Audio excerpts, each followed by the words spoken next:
Phoenix a good team. All right, ladies and gentlemen, welcome back. We got CT 101 in the building. The smile on my face you see is not real. It's the third time I'm going to be recording this one. First one was my fault. We come into the second one. Bennett starts talking all spicy about how the last one's my fault, and then we just record a fantastic episode, and Bennett messes up the recording. But oopsie, Shake, whatever. it's karma. What'd you say before?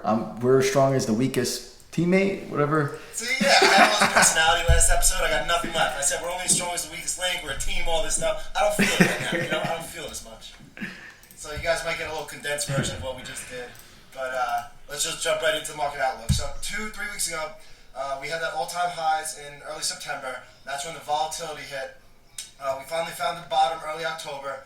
We got that big move upward. And then last week, we had that controlled pull-in where we had a pivot that we were waiting on, and we smoked this move. It led to this 3-4 day move higher in the SPY and in the Qs. The NASDAQ looks great. Tech looks great. Financials are really good. But so now it becomes kind of wait and see time.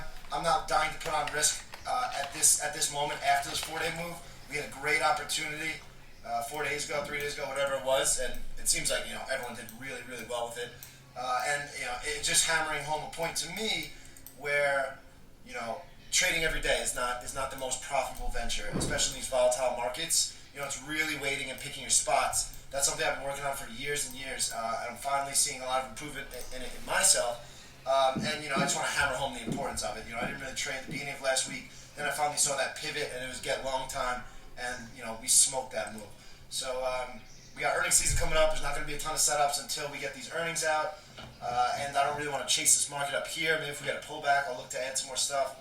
But right now, I'm just kind of waiting on these earnings and things of that nature. What are you thinking of there, Big Ben? Yeah, so again, going off what you said, we've been focused on this range of market we've been in, with 425 being support, 454 being resistance.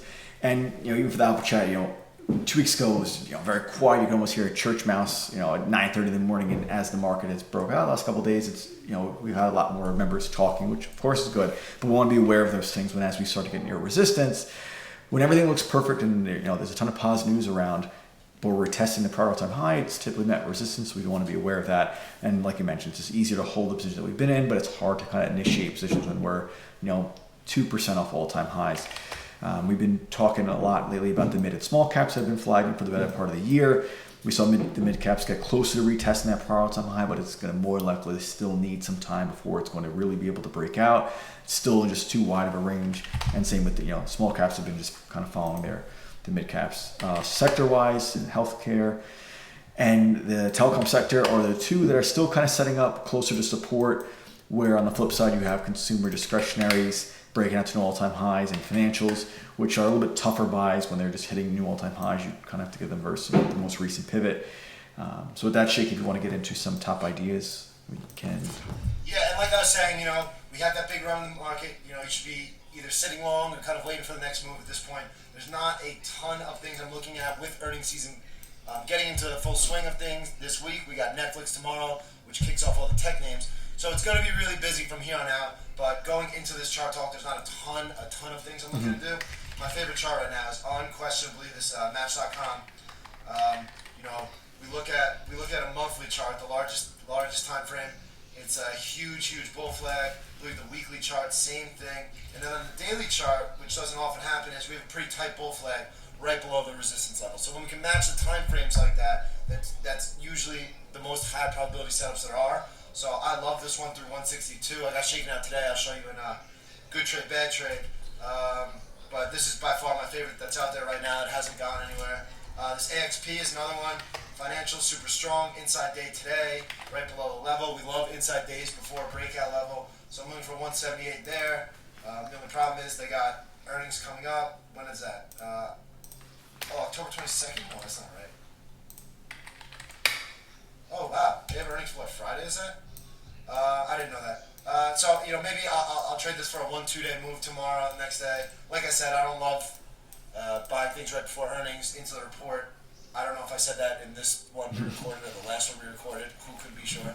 But 101.3. And then, right. And then, lastly is this S-Bucks. period of time, kind of sold off, coming down to this strong support, holding this area, the 200-day simple moving average, consolidating really nicely at support. That one looks really good for a long-term buy. The only problem is they got earnings coming out October 28th. That's 10 days away, which is probably like 6 trading days or so. So I don't know if it'll give me opportunity, but what I'm looking to execute on is pretty condensed with earnings season coming out. What are you looking at? Very short list. The CERT, again, probably not going to go this week, even this month, but one we don't want to forget about through that 40 in time. These IPO highs, a very significant high probability, longer term trade where we want to give these names time. Again, we have a lesson in our new handbook coming out that dives deeper into this lesson. A few other names, this PHM, starting a base here. We took this trade in May up to 50. So, it was a nice little 10% gain. I gave back way too much the first time around, but again, still basing, very similar pivot low. Haven't called it this W day through 280, this blue sky breakout. That's setting up, again, a little extended in the short term, but in time, definitely looks good to that level. And then lastly, this LH, a little sneaky buyback back up through this 280 for a move back to at least that 310, that prior all-time high. So those are a couple that I'm keeping an eye on. Cool. Good trade, bad trade? Let's go. All right, let's hop in. I got a bunch, so let me go for a second here. So this PRCT was one of the big winners last week. You can see I'm long from this 40.25 area.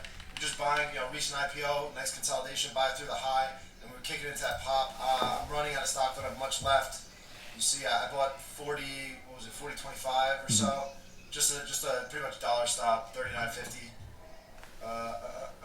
38.50, excuse me, so a dollar, whatever that is. And then I was kicking into 43, 44, 45, 46, 47 on the way up, and I have a tiny bit of stock left in case it wants to get really silly.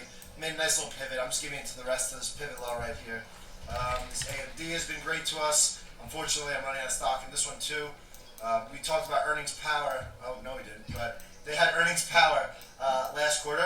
They made this incredible kind of 5-day, 6-day, 7-day move on the massive earnings report. And then they did nothing the rest of the quarter, and they just consolidated. So when the market was ready to turn, we were buying this one at support, and I'm kicking on the way up. Running out of stock here, should have more, but that's the way the cookie crumbles sometimes. Still looks really good. There's UPST. Was one of the big winners from last week. Insane risk reward. I just bought this on the breakout. I bought 317 with a 312 stop, so $5 stop. While it looks like I'm kicking quickly into the 330, 340 area for the move that it made, I'm still making 3 times my risk. And then my last kicks were like 4 days, like 12 to 1 risk reward. So pretty unheard of. Now I'm just, the stop for my rest of the stock is below today's low. This 357 half area, and if it wants to get silly, let it get silly. I've taken so much off the table on that one too. And then this dash was the big winner for me. Shouts out to Heavy, he called this out, and that was the last one I told the story, right? I guess I wish I could tell it again. I guess. All right, so we were talking about the SPY pivot and how we were waiting for it. So once we saw this pivot forming. This Wednesday, we saw the market closing pretty strong. I kind of called out to the chat, I think this is the turn in the market. This is the day to get long, and it was. And I was kind of feverishly looking for what I could buy that's still close to support, but looked like a great setup. So having called this dash out, I was sitting in California on a laptop, like all my friends are around, like smoking playing like fucking reggae music, and then I just see the market turn. I just lock in. They're like, "What the fuck did you just do?" I was like, "Oh, I just bought 600 grand worth of dash, DoorDash, don't mind me over here." But so then just bought all that day and sold into the pop. I only have probably a quarter of my position because I was keeping pretty tight and I was very heavy. So, but very profitable trade, looks good, looks really good on longer time frame. Then this SCHL was another swing I had going on. I bought this just 34.50, and I did take some off in this 137 area. Now I'm waiting on the retest. If it can pivot in this 34.50 area, I'll look to buy back some stock. If it wants to fill that area, I'll just get out with the rest I got. That's fine. And then on some bad trades, this Walmart we were talking about. We talked about this 3 times now. So I bought this way back in March. Great buy here, 130, and it makes this huge run up into the 150s. And now I bought this in my long-term account. So I was thinking, I want this to be a stock I hold forever. Blah, blah, blah, all these things. And my kind of mindset changed because it's a long-term account, but then the stock weakened up, and I gave back pretty much all my gains. I needed to free up money to buy another stock in that account, and I ended up taking it off at like 138 or so. And it's just like, I was in the money so much that I gave up all the gains to sell it on weakness. That's trash. But on the flip side of it, I sold Walmart to buy Roku. I still have some Walmart, but I sold a lot of it to buy this Roku 310, 315 area, and I think this one looks really, really, really great for a long-term buy. Now, I think it does go back to these highs eventually. I don't think it's an easy trade back up there. That's why I bought it in the long-term account, so I'm not as affected by the daily gyrations. I think it can continue to run, it can pull back half that move, and to get back to these highs, it's going to be a bumpy road. But I'm anticipating that, and I'm ready for that trade, so I'm keeping very wide stops and kind of letting it work on itself. This match is hilarious. I tried to buy a feeler today, this 158, 157 area, and I was just giving it to that 156, those prior pivots, and I was literally stopped out the low of the day. Like, someone's got to be the low of the day. I think that was me today. But this still looks really good through that 162 area. I'll definitely be in this one when it triggers. Just today was a little tough. And then Snap today. So I was in Snap. This is a 15-minute. Let me go to a daily chart here. So you can't see because I bought it this day. It was more than 7 days ago. That's all my account shows for trades. I bought it this day just to get to the 73.50 area. I lightened up in this area, so I didn't have a huge position. So I was looking on a chance to add some back at a decent price. I didn't want to chase 78, 79 when I was buying 74, 75. So today it pulls in, and it pulls in on some high volume. And it was funny because Credit Suisse gave this a 110 price target pre-market. Like 25% move higher from here. It's just a huge upgrade. And it ended up being a sell the news situation because some high volume sellers came in right off the open. I tried to add back at my price when I thought I saw capitulation. I saw this huge down move on huge volume and bounced right back. So I bought some 75 against that 73.50, which was my original game plan. And then it continued to sell and push me out, and that ended up being the capitulation. It was too early to move there, so I took it out on that Snapchat. It's still technically, above this. It's just, for it to be fine, technically healthy, it's got to be above this 70 area. I just wasn't giving it the proper room. And we spoke about this a second ago. I kind of have a feeling at this point that Snapchat does what it did last quarter, which is, we were trading the hell out of it here as it was going into earnings. And it looked really great, then it started acting heavy, and then eventually sold off. And then earnings come out, and the name gaps up like 20%. So I wouldn't be surprised to see that type of move happen. They've got earnings, I think, mid next week. So I wouldn't be surprised to see the stock do nothing until the report, and then gap up big time on earnings, and make everyone chase it once again. That's it out of me. What do you got over there? So for a couple swing trades, first was this Vive, little support buyback up through this 290 area. And again, we talked, I forget which of these one-on-one chart talks about the trade reviews, but one of my biggest weaknesses of going over my trade reviews with a lot of members recently, and me having to go over my own trades, I just had so many of these break-even trades, which is fine because I'm not losing money in them, but I'm also not making money in a lot of them. And that was just a glaring mistake that I kept seeing. And my main weakness was I don't really focus on taking profits into strength. I typically just look to getting stopped out as the name rolls over.